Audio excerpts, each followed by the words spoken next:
기도하고 시작하도록 하겠습니다. 하나님 감사합니다. 크신 은혜와 사랑 가운데 한 해 동안 우리 구역을 지켜주시고 인도해 주셨던 것 감사드립니다. 이제 종강 예배를 앞두고 우리 마지막 한 주 말씀을 나누고 구역을 돌아볼 때 하나님 말씀 가운데 우리 구역을 잘 세워주시고 앞으로도 우리 구역장님과 함께 풍성한 은혜와 사랑을 나눌 수 있도록 늘 그 은혜와 사랑 더하여 주시옵소서. 허락하실 귀한 은혜와 사랑에 감사드리며 예수님의 이름으로 기도드리옵나이다. 아멘. 오늘 생명과 같은 정체성 회복하기라는 주제로 구역 공과의 말씀 나누도록 하겠습니다. 여러분 라이온 킹이라는 영화를 혹시 보셨습니까? 저는 안 봤습니다. 이것 때문에 다시 보게 됐습니다. 이 인트로가 이걸로 나왔는데 제가 이걸 안 봤거든요. 이걸 보니까 무슨 말인지 알 것 같아요. 오늘 본문을 보면은 내가 누군지 잊지 마라. 이 대사가 되게 중요하다라고 얘기했는데 제가 볼 때 제가 왼쪽에 있는 그 작은 어린 사자 때 아버지도 잃고 삼촌한테 죽임을 당할 뻔한 사건을 당하죠. 그래서 이제 자신이 짊어져야 될 그 짐을 버리고 도망자의 삶을 선택해서 삽니다. 언제까지 그렇게 사냐면 오른쪽에 보이는 아주 예전에 아버지와 같은 모습을 너무나도 닮은 그 정말 장성한 사자가 되었음에도 불구하고 계속 도망자의 삶을 살아요. 자신의 정체성을 외면하고 그냥 숲에서 친구들과 살아가는 삶을 사는 거죠. 이제 그런 부분에 있어서 여기에서 이렇게 말하는 거죠. 너의 그 정체성을 잊지 말고 내가 누군지를 잊지 말아라 라고 하는 거죠. 그만큼 정체성이 굉장히 중요하다라는 것입니다. 도요미 질문이 있는데요. 당신은 자신이 하나님의 백성이라는 정체성을 잊고 지내다가 어느 순간 후회한 기억이 있습니까? 라고 얘기하는데요. 여러분 이런 기억이 있으십니까? 정체성을 잊어버리고 실수한 기억, 후회되는 기억이 있습니까? 저는 목회자로 쭉 살았기 때문에 그런 기억이 그렇게 많지는 않은데요. 제가 그 신앙생활을 하면서 이걸로 장난치면 안 되겠다. 내가 정말 바른 그 신앙인으로서 이 모습은 정말 잘못됐구나라는 걸 깨달은 적은 한 번 있었어요. 그게 언제냐면 그 연합수련회를 갔는데 제가 그때 이제 고학년이었거든요. 그래서 이제 리더도 하고 이렇게 했는데 식기도를 돌아가면서 하잖아요. 근데 애들이 막 안 하는 거예요. 그래서 이제 재밌게 하려고 예수님 이렇게 음식을 주셔서 감사합니다. 예수님의 이름으로 기도드립니다. 이렇게 끝내버린 거죠. 그러니까 막 기도 끝나고 막 다 웃는 거예요. 그런데 더 심한 장난들이 나오기 시작합니다. 제가 그분들한테 미안하다고, 내가 잘못한 거다. 기도는 이렇게 하는 거 아닌데 내가 잘못한 거다. 얘기한 적이 있어요. 우리가 하나님의 백성으로 말미암아 정말 이게 기준을 잡아야 되는 부분들이 너무나도 많이 있는데 책임감을 갖고 정체성을 가지고 그 짐을 짊어져야 되는 부분들이 분명히 있습니다. 목회자로서도 편하고 좋은 것도 있지만 선을 지키고 행하지 말아야 될 행동들도 분명하게 있는 거고요. 그런 부분들에 대해서 분명한 정체성을 가지고 있는가 질문을 드리는 것이죠. 한번 돌아보시기 바랍니다. 내가 크리스찬으로서 덕이 되지 못하는 정체성을 잃어버린 행동으로 말미암아 하나님의 이름에 우리가 조금 해가 되는 그런 행동을 하고 있는지, 그런 행동이 있었는지 한번 나눠보시면 좋을 것 같습니다. 첫 번째 질문 들어가 보겠습니다. 단지파의 정탐꾼이 도착한 마가의 집에서는 무엇이 있었습니까? 이에 그들은 어떻게 행동합니까? 보시면 우리 18장 14절을 같이 한번 읽어볼까요? 시작. 전에 라이스 땅을 정탐하러 갔던 5사람이 그 형제들에게 말하여 이르되 이 집에 에봇과 드라빈과 새긴 우상과 부어 만든 신상이 있는 줄을 너희가 아느냐? 그런즉 이제 너희는 마땅히 행할 것을 생각하라 하고. 아멘. 지금 이 집이라고 나와 있는데 이 집이 어디입니까? 미가의 집이에요. 근데 미가의 집에 뭐가 있어요? 에봇과 드라빈과 새긴 우상과 부어 만든 신상이 있는 줄을 내가 아느냐라고 해서 많은 신상들이 있었다는 거죠. 그리고 이제 그 신상을 보고 이제 그 단지파의 정탐꾼들이 무엇을 합니까? 17절에서 18절을 한번 계속 같이 읽어보겠습니다. 시작. 그 땅에 정탐하러 갔던 5사람이 그리로 들어가서 새긴 신상과 에봇과 드라빔과 부어 만든 신상을 가져갈 때에 그 제사장은 무기를 지닌 600명과 함께 문 앞에 섰더니 그 5사람이 미가의 집에 들어가서 그 새긴 신상과 에봇과 드라빔과 부어 만든 신상을 가지고 나오매 그 제사장이 그들에게 묻되 너희가 무엇을 하느냐 하니. 뭘 하고 있었다고 합니까? 그 미가의 집에 있는, 정확하게 말씀드리면 새긴 신상, 에봇, 드라빔, 부어 만든 신상, 이걸 지금 가지고 나오고 있는 거예요. 이 5명이. 단지파의 행동을 보면은요, 단순히 땅만 보러 거기에 간 건 아니구나라는 생각을 할 수 있는 거예요. 지금 힘들어서 땅을 찾아다니는 게 주 목적이 원인은 아니었다는, 그것만 원인이 아니었다는 거죠. 그러니까 땅 문제가 아닌 그들의 신앙의 문제도 거기에 있었다라고 우리가 볼 수 있습니다. 그리고 미가의 신상과 제사장의 모습은 사실은 전통, 그 원래 하나님이 세우신 그런 종교와 제사와는 너무나 거리가 먼 상황이었어요. 근데 이게 비스무리한 이단도 아니고 아예 새로운 거였어요. 아예. 그리고 이 부분에 대해서 왜 탐을 냈습니까? 앞에 본문을 보면 자신들에게 긍정적인 메시지를 주었고요. 그리고 그 말대로 됐어요. 그러니까 탐이 나기 시작한 거죠. 두 번째 질문을 넘어가면 단지파 정탐꾼들은 자신들을 막아선 제사장들에게 어떤 제안을 합니까? 그 이야기를 들은 제사장은 어떻게 반응합니까? 우리 19절을 한번 읽어보겠습니다. 시작. 그들이 그에게 이르되 잠잠하라. 내 손을 입에 대라. 우리와 함께 가서 우리의 아버지와 제사장이 되라. 내가 한 사람의 집에 제사장이 되는 것과 이스라엘의 한 지파의 한 족속의 제사장이 되는 것 중에서 어느 것이 낫겠느냐 하는지라. 아멘. 이 단지파 정탐꾼들이 이제 제사장이 어떻게 했냐면 이거 막 들고 나가니까 너희 지금 뭐 하고 있냐? 지금 남의 물건 왜 가져가고 있냐? 라고 이야기를 한 거예요. 그러니까 이제 조용해. 아무 말도 하지 마. 근데 내 얘기를 잘 들어. 그게 뭡니까? 지금 우리와 함께 가자. 네가 이 미가라는 집에 제사장 역할을 하는 것보다 한 지파의 제사장, 그리고 내가 너를 아버지로 모시겠다. 이렇게 제안을 지금 하고 있는 거예요. 그러니까 지금 이 사람들이 목회자한테 뭐라고 얘기하는 겁니까? 우리가 어느 지역에 복음 전할 사람이 없어요. 와서 복음 좀 전해주세요. 이 얘기가 아니에요. 그냥 그 어떤 작은 교회의 그 목회자를 보고 목회자 괜찮네.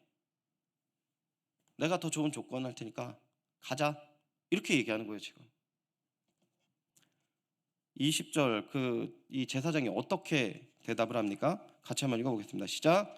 그 제사장이 마음에 기뻐하여 에봇과 드라빔과 새긴 우상을 받아 가지고 그 백성 가운데로 들어가니라. 아멘. 성경은요 되게 자세하게 표현을 하고 있어요. 이분이 목사다라고 표현도 하는 것도 아닌데 너무 부끄러운 거죠. 첫 번째 뭐라고 합니까? 마음이 너무 기뻤어요. 좋은 조건, 너무 좋아.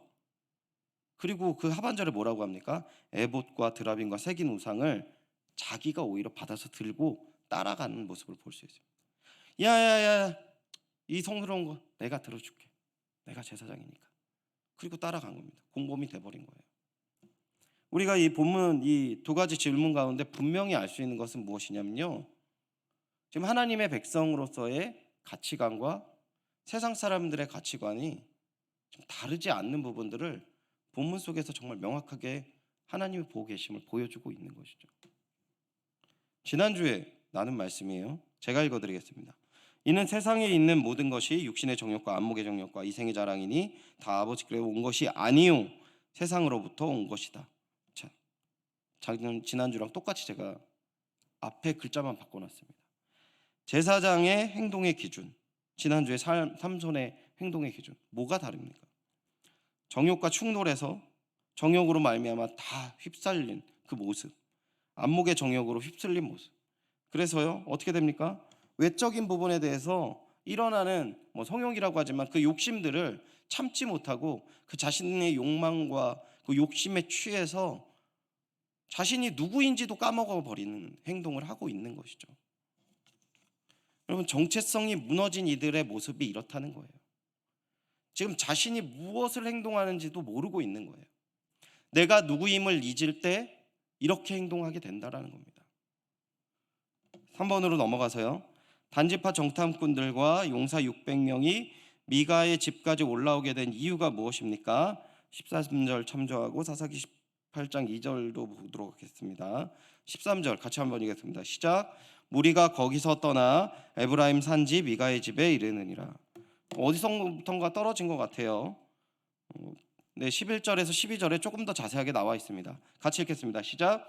다윗 단지파의 가족 중 600명이 무기를 지니고 기럇 여아림에 진친이 그곳의 이름이 오늘까지 마안에 다니며 그곳은 기럇 여아림 뒤에 있더라. 아멘. 지금 단지파 사람들이, 이게 잘 보이실지 모르겠는데, 보이십니까? 이게 지금 밑에서 소라라고 했던 데에서 올라와서 이 미가의 집까지 올라온 겁니다. 그리고 더 올라가면 라이스라고 지금 이제 취할 땅까지 올라가는 거예요. 본문의 배경을 이렇게 깊이 지금 볼 수는 없으니까 제가 좀 정리를 했는데, 왜 단지파 사람들은 이렇게 땅을 찾고 차지하지 못했는가? 왜 그러냐면 조금 전에 봤던 그 소라라는 땅 근처에 있었던 족속이 누구였냐면 블레셋이었습니다. 그 가나안 땅에 있었던 그 지파 중에 이 블레셋이 가장 강력했어요. 조상들이 해적 출신이다라고 성경학자들은 추정하기도 해요. 근데 이들이 가진 것 중에 가장 이제 중요한 게 있었는데, 칼이 있었습니다. 철로 된 칼, 무기가 있어요. 철병거들이 있었어요. 그리고 흉포했어요. 해적들이 굉장히 흉포하지 않습니까? 근데 그 흉포한 사람들이 그 땅에서 정착을 하니까 그 땅에 있을 수가 없었던 거예요. 너무 두렵고 전쟁할 엄두도 나지 않았습니다. 그래서 평지에 있지도 못하고 산꼭대기로 도망가거나 다른 지파에 더부살이를 했던 게 단지파 역할이었습니다. 그런데 단지파가 그 강력한 블레셋이 있음으로 말미암아 그 하나님께서 주신 땅을 포기한 것이 적절한가? 이게 답을 먼저 말해버렸지만, 그들의 기업이 하나님께서 주신 영원한 기업이기 때문에 잘못된 선택을 했다는 것이죠. 그러니까 하나님께서 단지파에게 그 땅을 주신 이유가 무엇일까요? 어려운 문제지만 가장 중요한 하나님의 사역을 단지파에게 위임을 했던 것이에요. 제가 조금 전에 설교했지만 그 본문 가운데 그 강력한 골리앗을 어린 아이가 어떻게 이깁니까? 근데 그 싸움의 주도자가 누구예요? 찬양에도 있지만 전쟁은 하나님의 것인 거죠. 그리고 우린 거기에 속했을 뿐이라는 겁니다. 단지파는 지금 어마어마한 하나님의 은혜를 경험할 수 있는 상황을 지금 놓쳐버린 거예요. 그냥 눈에 보이는 상황이 너무 힘들고 악하니까 떠나자, 합리적인 거야. 누구를 보더라도. 단지파 인원이 12지파 중에 제일 적었거든요. 야, 유다도 아니고 내가 에브라임도 아니고 이거 어떻게 우리가 이길 수 있어? 떠나는 게 합리적인 거예요. 틀리지 않았습니다. 그런데 신앙은 그 지성을 뛰어넘는 단계에 있는 것이죠. 하나님께서 그들에게 영원히 주신 땅을 외면하고 버린 그 단지파의 행동은 그때부터 정체성을 잃어버린 것과 마찬가지였다는 것입니다. 네 번째 문제, 미가가 이웃을 모아 단지파 사람들을 쫓아간 이유는 무엇입니까? 미가는 왜 자신에게 아무것도 남지 않았다라고 말합니까? 우리 22절에서 23절 같이 한번 읽어보겠습니다. 시작. 그들이 미가의 집을 멀리 떠난 때에 미가의 이웃집 사람들을 모아서 단 자손을 따라 붙어서 단 자손을 부르는지라. 그들이 얼굴을 돌려 미가에게 이르되 내가 무슨 일로 이같이 모아 가지고 왔느냐 하니. 24절 마저 읽겠습니다. 시작. 신들과 제사장을 빼앗아 갔으니 이제 내가 오히려 남은 것이 무엇이냐. 너희가 어찌하여 나더러 무슨 일이 있느냐 하는지라. 지금 어떤 상황인지 알겠죠? 미가가 집에 돌아와 보니까 제사장도 없어지고 자신이 그동안 정말 애지중지했던 우상들이 싹 없어진 거예요. 그래서 물어봤죠. 단지파 사람들이 다 들고 가던데 제사장도 데리고 가고. 그래서 미가가 자신이 이제 함께 싸울 수 있는 이웃들을 다 데리고 갑니다. 그리고 쫓아가요. 근데 뭐 만 마을과 600명의 장정이 있는 단지파와는 싸움이 안 되겠죠. 그리고 그 따라가서 미가가 요구를 하는 거예요. 지금 우상과 이것들을 어떻게 니네들이 가져가냐, 니네들 이걸 다 가져가면 나는 어떻게 하냐 라고 얘기했는데, 그게 그 미가가 그 제사장과 이 저기 우상들을 회수하려는 이유가 있어요. 이게 뭐 그림을 보시면 저기 한 사람이 막 따지는 거예요. 따지는 건데 그게 뭐냐면 자신의 권리임을 이야기하는 겁니다. 근데 왜 이게 이상한 거냐면, 여러분 생각해 보세요. 하나님이 우리의 권리입니까?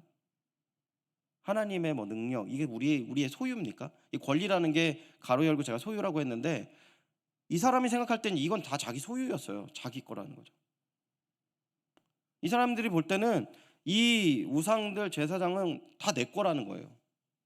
그러니까 니네들이 이걸 가져갈 때는 나한테 너 지금 돈을 줘야 되는 거야. 나한테 허락을 받아야 되는 거예요.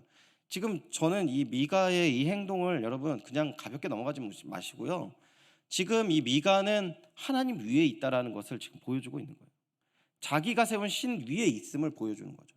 근데 앞에 내용도 엉망이었지만 이 뒤에 내용도 진짜 엉망인 거죠. 그리고 그 부분에서 더 말이 안 되는 건 뭔지 아십니까? 자신의 소유한 복이라고 했지만 다시 그 24절을 보면 그 니네들이 이걸 다 가져가면 나는 비게 되었다라고 얘기해요. 아니 자기 건데 이걸 내보냈으면 다시 우상을 만들고 사람을 세우면 똑같은 거 아닌가요? 근데 또 이렇게 얘기해요. 이네들은 나의 신들을 다 가져가서 난 이제 아무것도 아니야 라고 얘기를 하는 겁니다. 앞뒤도 맞지도 않고 지금 미가의 이런 행동들은 정말 뭐 이성적이지도 않을 뿐더러 온전한 지금 생각이 있는 건 아니라는 거죠. 그러니까 취해버린 거예요. 자신이 이 제사장이 있고 우상이 있음으로 말미암아 소설을 쓰고 있는 겁니다. 하나님께서 이런 복을 주셨어. 오늘 제사장이 나를 축복했어. 근데 허리가 다 났네. 오늘 제사장이 이런 말을 해서 이게 지금 집이 이렇게 되는 거예요. 자기 스스로 소설을 쓰고 있는 거예요. 그래서 어떻게 보면은 그 구조적으로 객관적으로 보면 내 거지 라고 하지만 얘네들이 없으면 난 뭐지? 라고 생각하는 이런 이중적인 모습으로 계속 자기 중심의 소설을 계속 쓰고 있는 것과 마찬가지를 잘 보여주고 있는 것이죠. 이 단지파와 미가 사건의 결말이 무엇이냐면 17장 5절에서 6절에 이렇게 나와 있습니다. 같이 한번 읽어보겠습니다. 시작. 그 사람 미가에게 신상이 있으므로 그가 에봇과 드라빔을 만들고 한 아들을 세워 그의 이스라엘에 왕이 없으므로 사람마다 자기 소견에 옳은 대로 행하였더라. 아멘. 이 본문은 뭐냐면요, 미가가 처음 했던 이 자기 중심의 종교를 만들었을 때 평가한 거예요. 이 사람을 향한 평가. 그러니까 그때에 이스라엘이 왕이 없기 때문에 사람마다 자기 소견대로 옳은 대로 생각한다. 그러니까 이거는 미가만 했던 걸 이야기하는 거예요. 그런데 이제 미가의 그 신상과 이 모습을 다 가져간 단지파가 가져간 이후의 모습을 사사기 21장 25절에는 이렇게 얘기를 하고 있어요. 같이 한번 읽어보겠습니다. 시작. 그때에는 이스라엘의 왕이 없으므로 사람이 각기 자기 소견에 옳은 대로 행하였더라. 아멘. 똑같은 말이지만 대상이 달라요. 각자 좋은 일을 할 수도 있고 나쁜 일을 할 수도 있는데 지금은 모든 사람들이 다 이상하게 행동한다는 거예요. 그러니까 미가가 했던 이 미신적인 행동, 아니가 아예 새로운 종교를 만들어 버리고 자기 스스로 소설을 썼던 이런 부분들이 이제는 모든 사람들이 소설을 쓰고 있다라는 거예요. 지금 이 두 사건의 결말이 이렇게 되었던 거예요. 그러니까 이 뒤에 있는 레위인의 첩 사건을 보면은 상상을 뛰어넘는 일이 벌려집니다. 사건도 사건이지만 그 사건을 마무리하는 것, 그런 모습들이 말도 안 되는 일들을 벌려줘요. 레위인의 첩의 사건이 어떻게 되는 그 레위인이 첩이 있다는 전제예요. 그 첩이 또 집을 나갑니다. 그래서 그 첩을 데리러 가요. 어르고 달래서 집으로 데리고 오는데 어느 마을에 잠깐 유숙하는데 사람들이 달라는 거죠. 첩을. 밤새도록 폭행을 합니다. 그리고 죽어 있어요. 그리고 이걸 어떻게 해결합니까? 기도합니까? 아니요. 그 시신을 나눠요. 그 지파에 보냅니다. 그리고 어떻게 합니까? 지파가 그걸 보고 깜짝 놀래죠. 군대를 만들어서 그 마을을 쑥대밭으로 만들어버려요. 남자를 다 죽여버렸네요. 그러니까 그 마을에 남은 여자들 어떻게 삽니까? 아, 어느 지역에 있는 사람들 보고 그 마을 여자 사람은 보쌈에 가라고 해. 이게 말이 안 되는 거죠. 여러분, 신앙이 무너지고 이런 것들이 정체성을 잃고 방황하는 백성들은요, 어느 방향으로 갈지 전혀 모르는 거예요. 성경 너무나도 이걸 명확하게 이야기를 하고 있는 것이죠.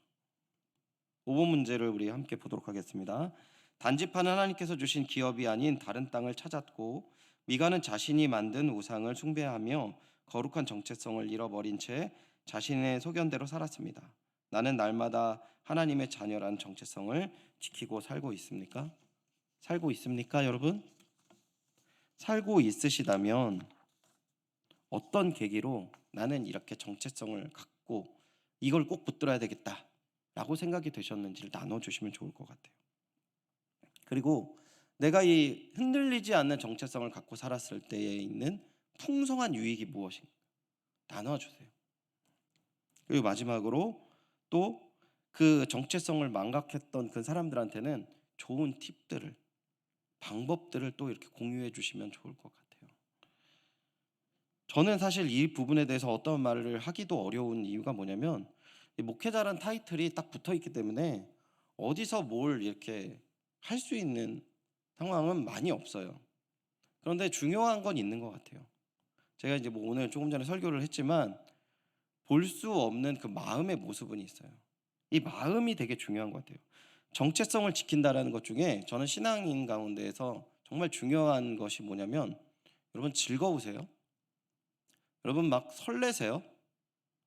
근데 분명한 건 그랬던 적이 있으시죠? 예수님 믿으면서 설레고 막 예배 시간이 기다려지고 막 기대되고 막 그리고 안 되면 너무 슬퍼서 기도할 수밖에 없는 상황을 여러분 경험하셨을 거예요. 여기 계신 분들은. 저는 그렇게 생각을 하거든요. 지금은 어떠세요? 지금은 여기 계신 분은 이미 삶이 정체성을 지켜주시고 계세요. 근데 여러분 마음은 어떠세요? 여러분 마음은 어떠세요? 주님 안에 우리가 지켜야 할 것이 있습니다.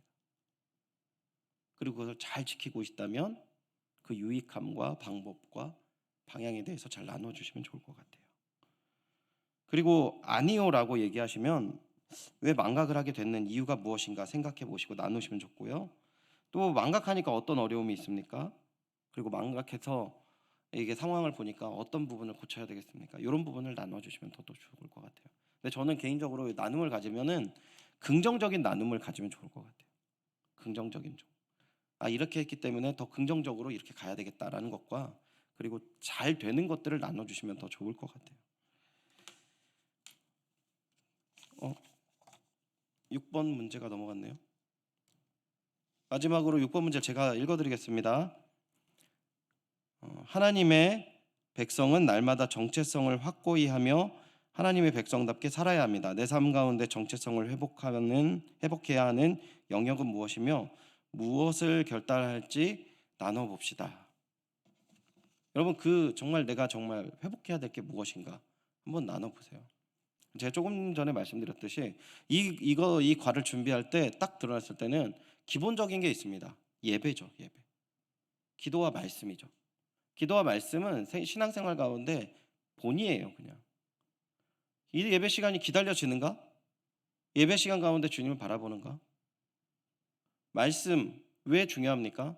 여러분 매일마다 말씀을 읽으면요, 모든 예배 시간이 중요할 수밖에 없어요. 왜 그래요? 여러분 성경 공부 시간도 되게 중요한데요, 말씀을 꾸준히 읽는 것만큼 위력이 있는 건 없어요. 말씀을 읽다 보면 저분이 뭘 얘기할지를 알아요.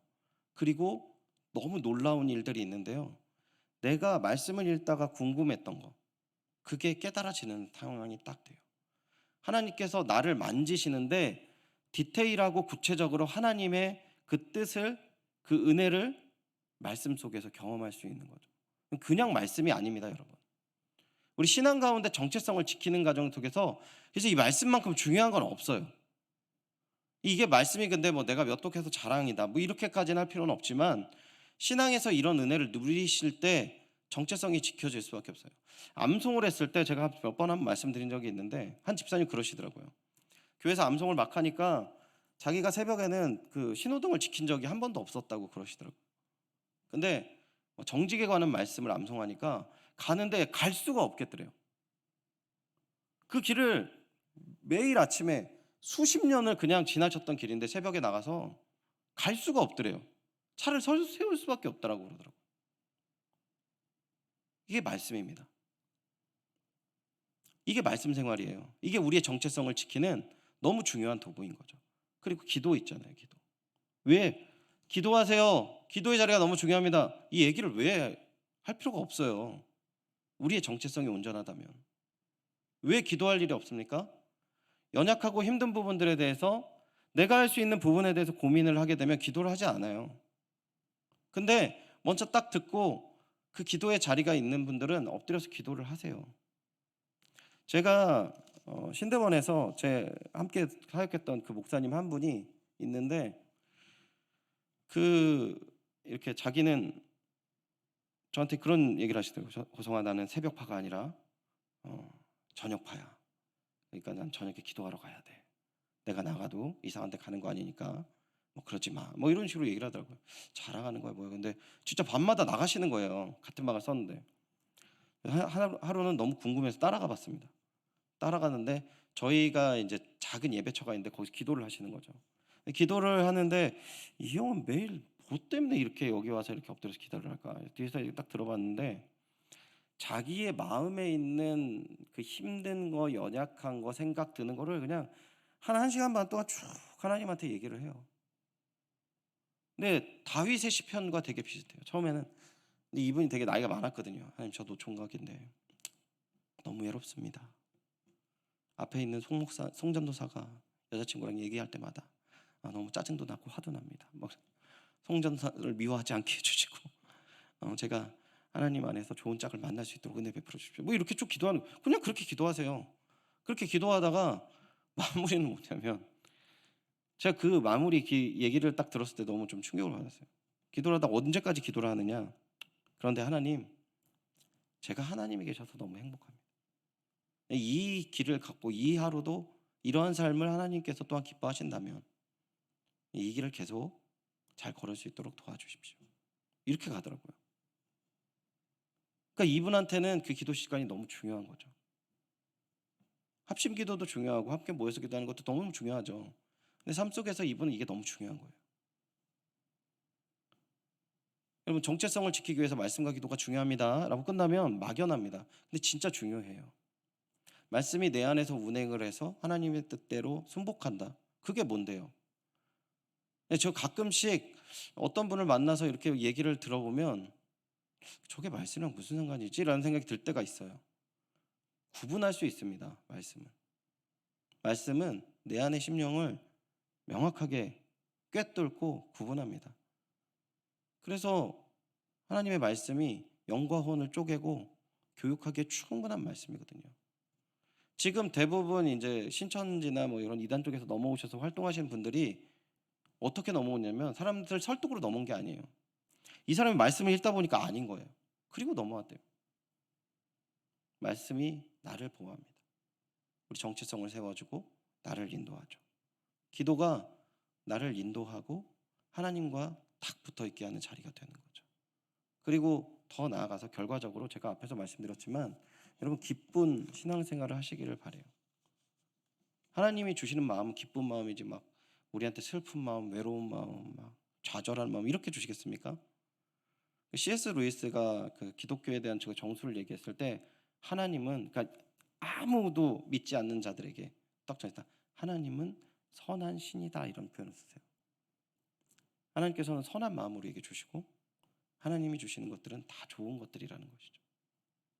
그런 마음들을 누리시고 정체성을 세워가시고 그 아름다운 우리 구역들을 만들어 가시는 귀한 구역장님들 되시기를 주님의 이름으로 축원드립니다. 기도하겠습니다. 하나님 감사합니다. 오늘 하나님 안에서 하나님의 백성의 정체성에 대한 말씀을 나누었습니다. 주님, 우리 가운데 하나님의 은혜와 사랑을 베풀어 주시사 말씀과 기도로 무장하게 하시고 하나님의 귀한 은혜와 능력을 경험하게 하여 주시옵소서. 그리고 그러한 삶을 또한 잘 가르치고 나누고 늘 주님과 동행하며 기쁨과 설레임과 기대하는 마음, 소망이 가득한 귀한 인생길 되게 하여 주시옵소서. 허락하실 귀한 은혜와 사랑에 감사드리며 예수님의 이름으로 기도드립니다. 아멘. 감사합니다.